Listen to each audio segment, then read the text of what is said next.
चलो बच्चों, फार्माकोग्नोसी पढ़ने लगे हैं। कल हमने मेडिकल केस पढ़ा था। मेडिकल केस क्या होता है विकास? मेडिकल केस जिसमें मरीज का नाम, मरीज का नाम।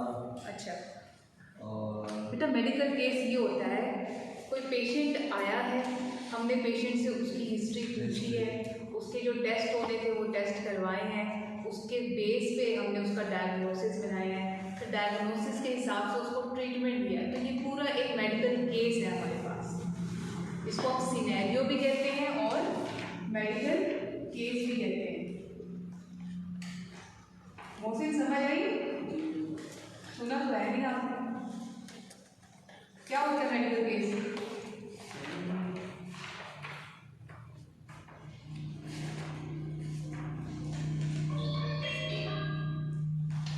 क्या होता है मेडिकल केस? पेशेंट क्लिनिक में पेशेंट आ गया, हॉस्पिटल में, उसका सारा डाटा ले लिया हमने, क्या नाम है, क्या उम्र है, जेंडर क्या है, सब कुछ पूछ लिया। उसके बाद किस मसले के साथ आया है ये पूछ लिया, उसकी सारी हिस्ट्री ले लिया। ठीक है, सबसे पहले क्या ले लिया हमने? उसकी हिस्ट्री ले लिया। फिर उसके बाद हम उसको अगर लैब्स करवाने की ज़रूरत है तो उसको इन्वेस्टिगेशन के लिए भेज देते हैं, लैब करवाते हैं उसकी। जब उसके लैब से रिजल्ट आ जाते हैं, उसकी बेस से हम क्या बनाते हैं? डायग्नोसिस, तशखीस करते हैं कि मसला क्या है। फिर उस डायग्नोसिस के हिसाब से मेडिसिन देते हैं, उसका ट्रीटमेंट होता है। ये सारा क्या है? एक मेडिकल केस है। इसमें हमने बहुत इंपॉर्टेंट चीज़ें पढ़ी थी जिनको हम वाइटल साइंस कहते हैं। कोई भी पेशेंट आया है तो सबसे पहले हम उसके वाइटल्स लेते हैं, वाइटल साइंस चेक करते हैं। वाइटल साइंस में कौन कौन से वाइटल्स आते हैं Anisha? Blood pressure, temperature,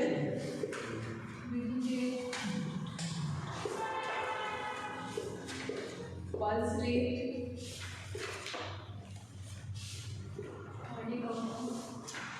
respiratory rate,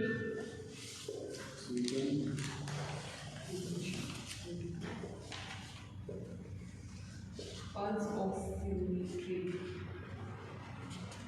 या ऑक्सीजन सैचुरेशन।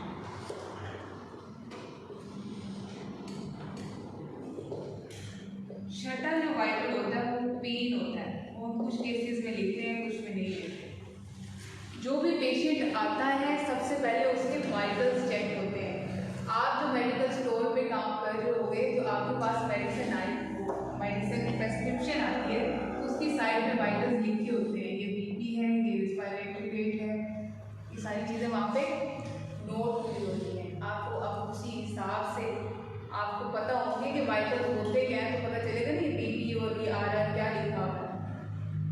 तो ये कल हमने पढ़े थे कि नॉर्मल ब्लड प्रेशर कितना होता है, टेम्परेचर कितना होता है, टेम्परेचर लेते कहाँ से हैं वो, पल्स रेट क्या होता है, उसको चेक कैसे करते हैं, रेस्पिरेटरी रेट क्या होता है, उसकी कैसे असेसमेंट करते हैं, ऑक्सीजन सैचुरेशन क्या होती है, उसके लिए हम क्या यूज़ करते हैं, और पेन को कैसे चेक करते हैं। रिवाइज नहीं करवाए देखिए, अगर ज़्यादा बच्चों का मसला हुआ तो फिर हम इसको रिवाइज करेंगे, क्योंकि ये बहुत ज़्यादा इंपॉर्टेंट है। अगर आपको ये नहीं आते ना, फिर आगे आप केसेस नहीं पढ़ सकते बाकी। ये वाइटल्स होते हैं बच्चों। अब हम पढ़ रहे थे एलर्जी का केस। एक पेशेंट आया है किसी एलर्जी के साथ, ठीक है। सबसे पहले हमने उसकी वाइटल्स ले लिए सारे के सारे। उसके बाद हम क्लिनिकल एग्जामिनेशन करते हैं। वाइटल्स देने के बाद क्लिनिकल एग्जामिनेशन होता है। अब वो हर पेशेंट में डिफरेंट होगा उसकी बीमारी के नाम से।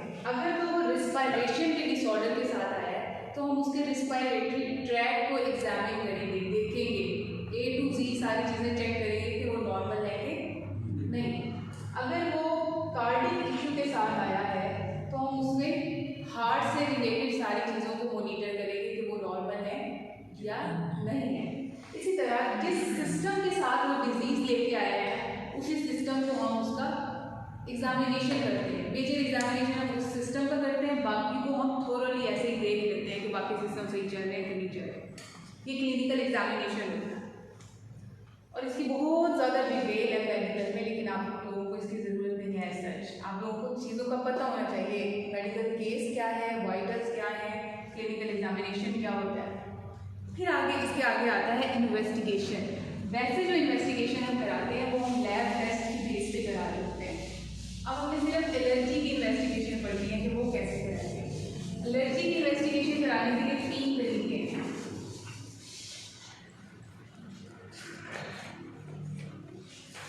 अच्छा, 3 तरीके हैं, कौन कौन से हैं बच्चों? सबसे पहले है स्क्रैच टेस्ट,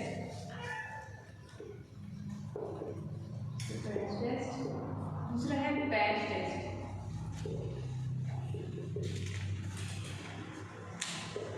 तीसरा है इंट्राडर्मल टेस्ट।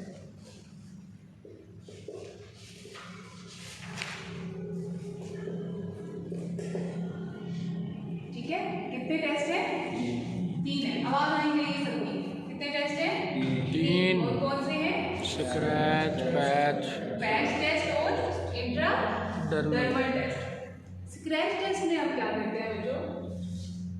स्क्रैच का मतलब क्या होता है? ये स्क्रैचिंग है बेसिकली, ये जो इस तरह से जाते हैं तो ये हम स्क्रैचिंग कर रहे होते हैं। हम क्या करते हैं, एलर्जन ले लेते हैं। एलर्जन किसको कहते हैं? जिस चीज़ से एलर्जी हो सकती है।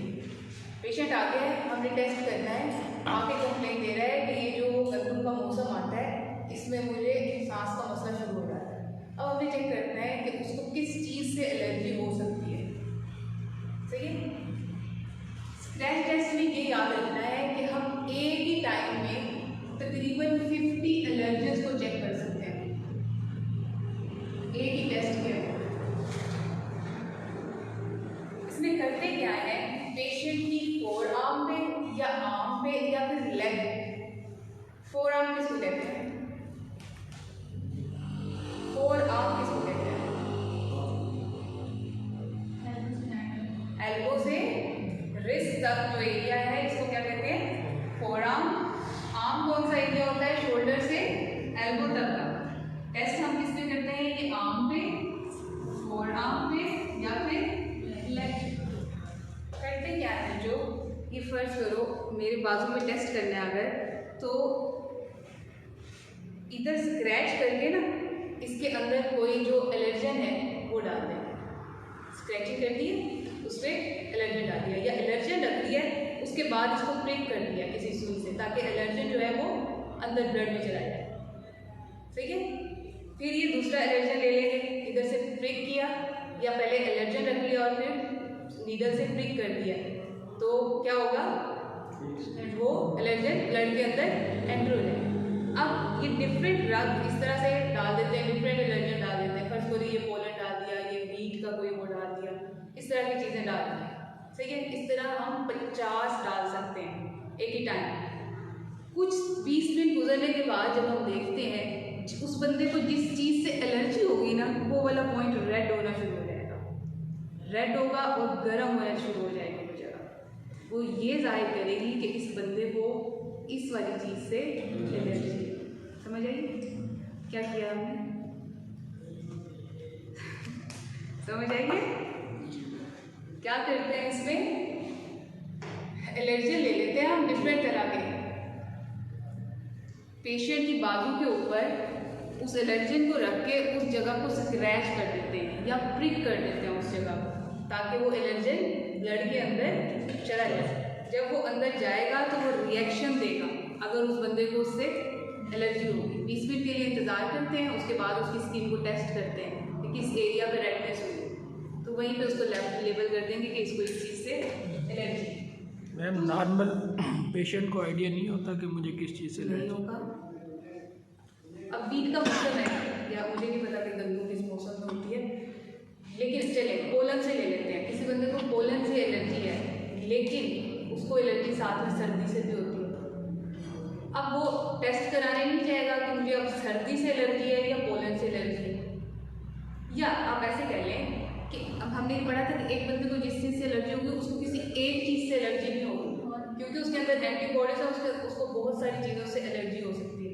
हो सकता है वो ये टेस्ट कराने भी जा सकता है कि मुझे किस किस चीज़ से एलर्जी है, मैं उन चीज़ों को अवॉइड करूँ।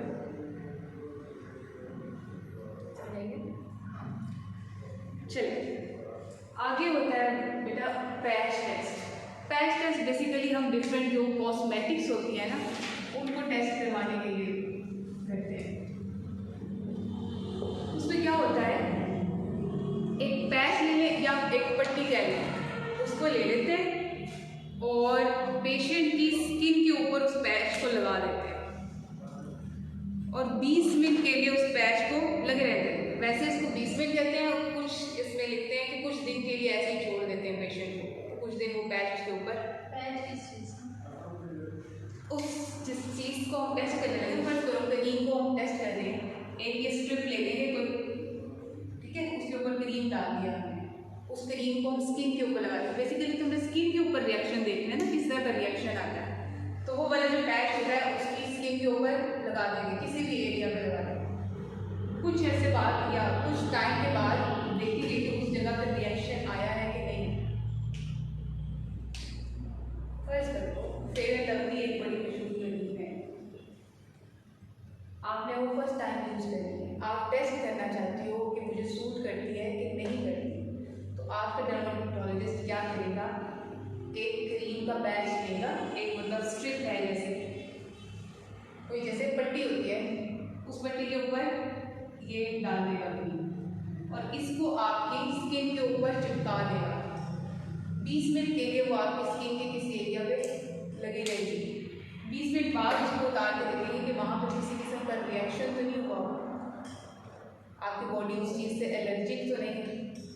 तो ये मोस्टली किसके लिए करते हैं, कॉस्मेटिक्स के लिए करते हैं पैच टेस्ट।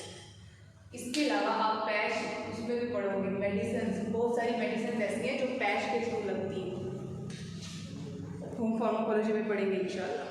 फिर आगे आता है बच्चों इंट्राडर्मल टेस्ट। इसमें हम डायरेक्ट इंसर्ट कर देते हैं, ये एक इंजेक्शन होता है सबक्यूटेनियस इंजेक्शन,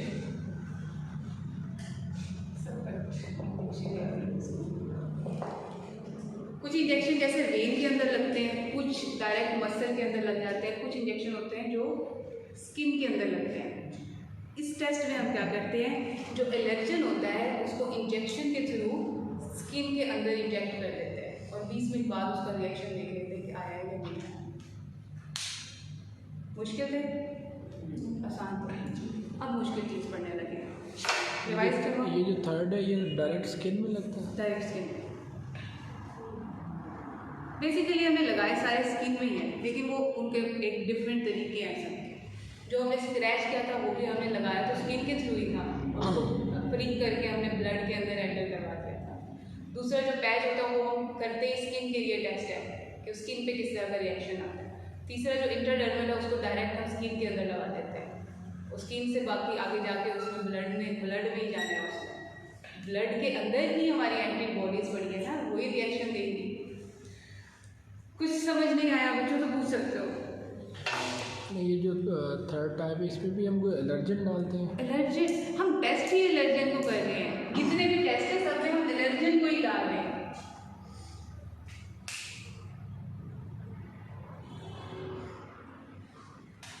क्या एग्जांपल दूं, मैं ये जो आपने एक इंजेक्शन लिखा है सबकट इंजेक्शन, सबक्यूटेनियस इंजेक्शन 3 तरह के इंजेक्शन होते हैं, एक होता है इंट्रावेनस होता है, एक इंट्रामस्कुलर होता है, तीसरा होता है सबकट इंजेक्शन होता है जो स्किन के नीचे लगता है। ये जो स्किन है इसको यहाँ से पकड़ते हैं और इसके अंदर इंजेक्शन लगाते हैं, उसको सबक्यूटेनियस इंजेक्शन कहते हैं, इंट्राडर्मल इंजेक्शन कहते हैं।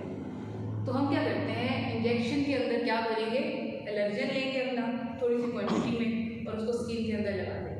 वो 20 मिनट के बाद जब जाके ब्लड में एब्जॉर्ब होगा तो उसके बाद उसका रिएक्शन आएगा, वो जो रिएक्शन आएगा हम उसकी बेस पे डिसाइड करेंगे कि पेशेंट उससे एलर्जिक है या नहीं। अगर 20 मिनट के अंदर कोई रिएक्शन नहीं दे रहा वो, या बाद में भी कोई रिएक्शन नहीं दे रहा, तो इसका मतलब है तो उसको किसी किस्म की एलर्जी नहीं है उस वाले एलर्जन से। अच्छा ये जो आपने 50 एलर्जेंस लिखे हैं, ये हर टेस्ट में हम 50 allergens at a time check कर सकते हैं इस टेस्ट पहले वाले में, बाकी में वन बाई वन इंजेक्शन लगा के कर लेना। अंडरस्टूड सी बात है कि इंजेक्शन के अंदर तो एक ही एलर्जन डाल सकते हैं, एट अ टाइम हम सारे इंजेक्शन वो तो नहीं डाल सकते। नहीं 50 लगेंगे ना, वन बाई वन, जिस हाँ, तरह 1 by 1 जिस तरह वो आपने बताया 50 लगेंगे, 1 by 1 हो सकता है, एक टाइम में एक ही लगेगा। लेकिन जो ऊपर वाला टेस्ट है वो एक ही टाइम में हम 50 को डिटरमाइन कर सकते हैं एट डिफरेंट प्लेसेस। मैंने जो बताया था कि जो डिफरेंट पॉइंट्स होते हैं, एक पॉइंट पे डिफरेंट एलर्जन रखा, दूसरे पे डिफरेंट रखा, तीसरे पे डिफरेंट है, चौथे पे डिफरेंट है, ये एक ही टाइम में रख देते हैं और 20 मिनट के लिए पेशेंट को इंतजार करा देते हैं। उसके बाद रिएक्शन आता है तो उसका मतलब है उसको उन चीज़ों से एलर्जी है, नहीं आता तो वो नॉर्मल है। ओके, आप कभी भी एलर्जी का टेस्ट कराना चाहो तो आपको किसी एक एलर्जी का टेस्ट नहीं होता, वो नंबर ऑफ एलर्जीज को चेक करते हैं उसमें, फिर जो होती है उसको टिक करते जाते हैं, नहीं होती उसको क्रॉस करते जाते हैं। ठीक है, चलिए अब हम पढ़ रहे हैं बच्चों general mechanism of allergy. Allergy होती कैसे है बेसिकली।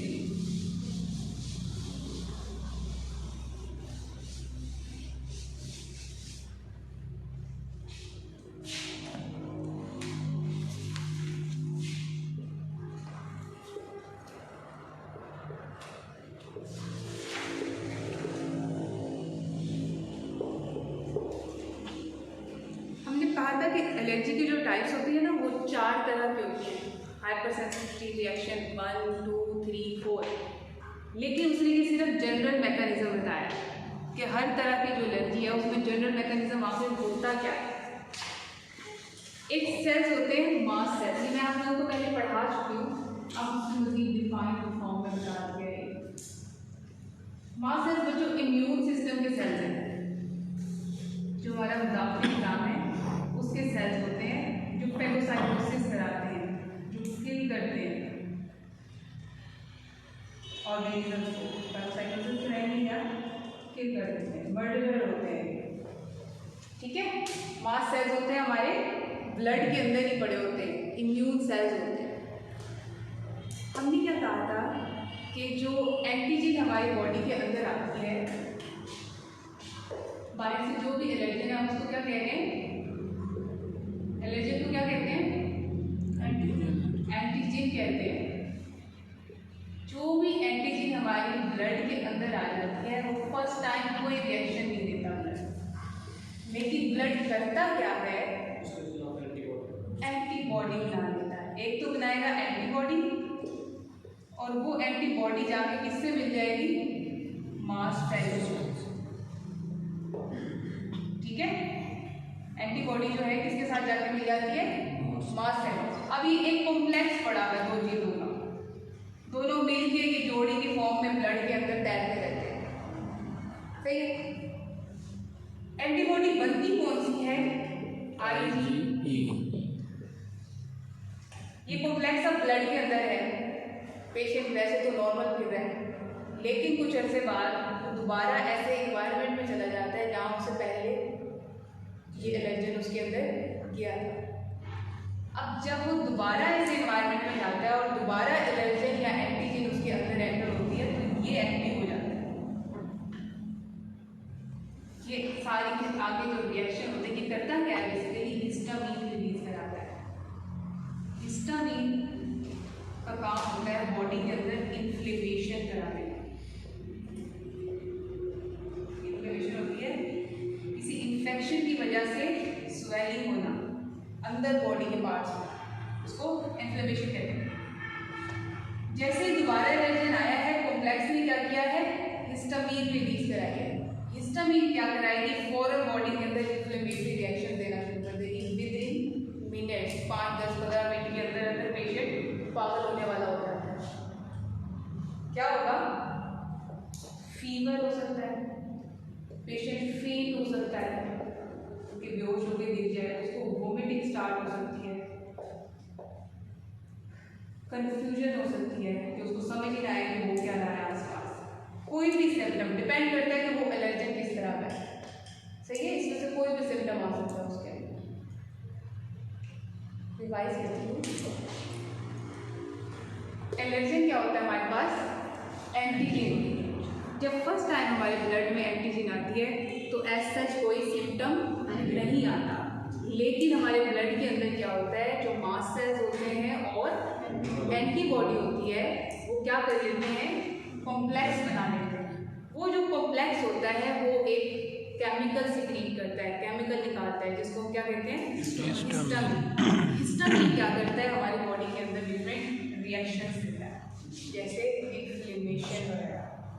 समझ आइए, ये जनरल मैकेनिज्म होता है। कहीं भी एलर्जी का मैकेनिज्म पूछ लें तो जनरल यही है, लेकिन 4 टाइप्स हैं, चारों टाइप्स के डिफरेंट मैकेनिज्म्स हैं, लेकिन वो आपके लेवल पे ज़रूरी नहीं है सच। इतना काफ़ी है, आपको जनरल मैकेनिज्म पता हो कि क्या हो रहा है बॉडी के अंदर। हाँ जी नुमान।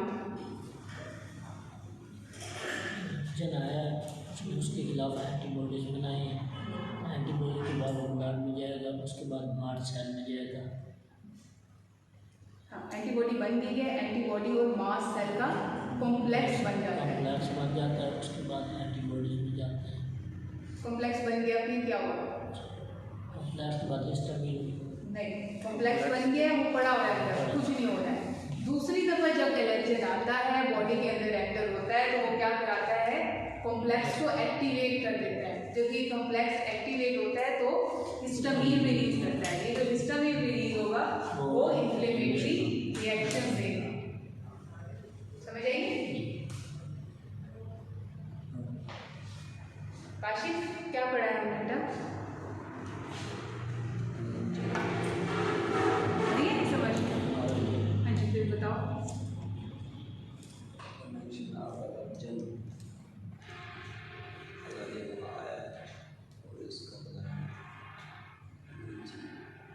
एलर्जन आ गया ब्लड के अंदर, फिर उसके एंटीबॉडीज बन गई, फिर एंटीबॉडी और मास्ट सेल का कॉम्प्लेक्स बन जाएगा। मास्ट सेल्स हैं क्या?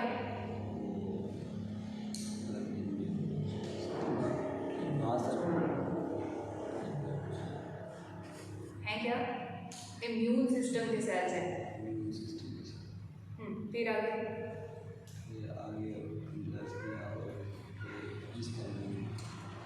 जब दोबारा एलर्जन अटैक करता है तो क्या होता है कि ये वाला कॉम्प्लेक्स एक्टिव हो जाता है। जब ये एक्टिव होगा तो क्या रिलीज करेगा? हिस्टामिन। हिस्टामिन क्या करता है? बॉडी के अंदर डिफरेंट रिएक्शंस देता है। वो डिपेंड करता है कि एलर्जन किस तरह का है। फर्ज करो किसी को अगर गंदम से एलर्जी है तो वो जब भी गंदम खाएगा तो वो कौन से सिम्टम्स देगा? वोमिटिंग के, पेट में दर्द के, या फिर डायरिया के। सही है, क्योंकि गंदम में तो खुराक की नाली से होकर गुजरना है। जैसे ही खाएगा तो वो इस तरह की रिएक्शन देना शुरू कर देगा। ओके, एग्जाम्पल से पढ़ते हैं आप इसको। वीट किसको कहते हैं बच्चों? गंदम को कहते हैं। हुआ क्या है, एक बंदे को वीट से एलर्जी है। पहली दफा उसने जब खाई है तो उसको कोई रिएक्शन नहीं आता, लेकिन ये क्या है? हमारा एलर्जन है। लेकिन जब ये खा लिया, लेकिन क्या हुआ है? एंटीबॉडी बन गई है। कौन सी एंटीबॉडी बनती है? IgE। हमारे ब्लड पड़ा हुआ है यहाँ पे, उसके अंदर क्या पड़े हुए हैं? मास्ट सेल्स पड़े हुए हैं। एंटीबॉडी ब्लड में बनती है। ये एंटीबॉडी और ये मास्ट सेल आके क्या करते हैं? कॉम्प्लेक्स बना लेते हैं। ये मास्ट सेल है, इसके ऊपर आके ये एंटीबॉडी IgI लगती है, IgE। ठीक है, ये कॉम्प्लेक्स है। अब दूसरी दफा दोबारा जब वो गंदम खाएगा तो क्या होगा? ये वाला कॉम्प्लेक्स डायरेक्ट एक्टिवेट हो जाएगा। जब ये एक्टिवेट होगा तो ये हिस्टामिन रिलीज करेगा। जब हिस्टामिन रिलीज होगी तो क्या होगा? वॉमिटिंग होगी, डायरिया हो सकता है, और क्या हो सकता है?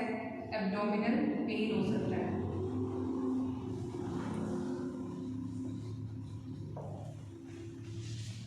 ठीक हो गया? चलिए, इतना काफ़ी है आज के लिए। आगे फिर मेथड ऑफ ट्रीटमेंट है वो हम इंशाल्लाह कल पढ़ेंगे।